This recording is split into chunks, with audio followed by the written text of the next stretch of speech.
Nagpalaro po ako, pagalingan magluto ng manok ang mga katutubong Aita. Tingnan niyo yung style yun sa kanya. Oh. Galing ah. Oh. Tingnan niya sa Yorme. Yorme, ito naman. Ang galing ah. Kanya-kanyang style eh. Basta ang importante, luto yung loob, maganda yung labas. Yun yung mananalo. Kasi kung sino po mananalo, meron 2,000. Ito yung iba. Oh. Tapos ito yung iba. Ayan.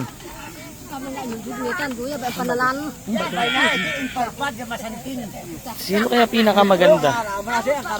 Ito parang ang sarap na itong kanya oh. Sa'yo ba yan bayaw? Sa'yo bayaw? Oo nga no. Lutong unat ah. Magaling si bayaw ah. Tapos ito yung sa kanila. Oh pwede. Kuha ka lang. Kanya-kanyang style eh no. Ito ang ganda. Kanino to?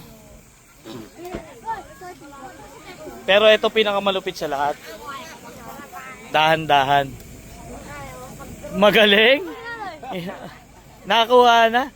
Kasi totoo lang, nung araw, ganyan to rin magluto si Utol Pakdo ng manok. Kasi lutong katutubo po yan eh. Ganyan magluto mga katutubo eh. Nung tumagal sa kapatagan si Utol Pakdo, ganito na magluto. Hindi na minamadali. Kasi ang mga kapatid ng katutubo, sa tuwing magluluto, parang laging nagmamadali. Kahit sa, baboy ramo, lamiran, o kahit anong klaseng wild na hayop, lagi sila nagmamadali magluto. Ngayon si Utol Pakdo, natuto ng, magantay ng oras. Kung ano yung oras na, ito nagpahid pa oh.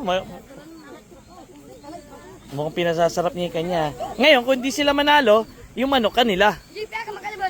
Di ba? Pag nanalo sila, may 2,000 sila. Oh. Tingnan natin mamaya kung sino pinakamaganda. Walang samaan ng loob ha, kung sino mapili. Huwag kayong mag-alala, hindi kasali si Utol Pakdo. Kasi hindi kayo mananalo doon. Maganda yung kanya eh. Ngayon no. Ang ganda rito sa lugar na to. Tapos may kanin. Nagluto na ba kayo ng mga kanin? May bigas tayo dyan. Para makakain kayo pagkatapos natin maglaro. Ito maganda yung sa kanya oh. Sa anak ni ni Buhay Aita. Sa anak ni Pastor. Anak ni Pastor to. Ayan. Si Buhay Aita. Magustuhan nyo ang buhay ng Aita. Ang ganda rito. Ito, kung babasihan natin pagandahan ng luto, siguradong panalo na to si Utol Pakdo eh. No, Utol Pakdo, ay ang problema hindi ka pwede. Lugi sila. Hindi na natin siya sasali. Dapat sila lang. Kasi si Utol Pakdo naman, nakakariwasa naman ng buhay nito kumpara sa ibang mga katutubo. Kaya hindi na siya kasali. Disqualified ka na. Ano tol? Hindi, pang-ulam natin. Marami pa doon sa bahay. 100 pirasong manok yan eh. O, kasali rin kayo? O, kasali rin sila oh. Diba? Masaya sa masaya dito sa mga katutubo. So nga lang, talagang magastos pagka talagang ikaw nandito, lalo na pag malaki sityo. Isa kasi ito sa pinakamalaking sityo sa Kapas, ang Sitio Kawayan. Pero mababait mga katutubo dito. Halos lahat naman sila mababait eh. Kaso nga lang, merong ilan talaga, totoo, abusado rin.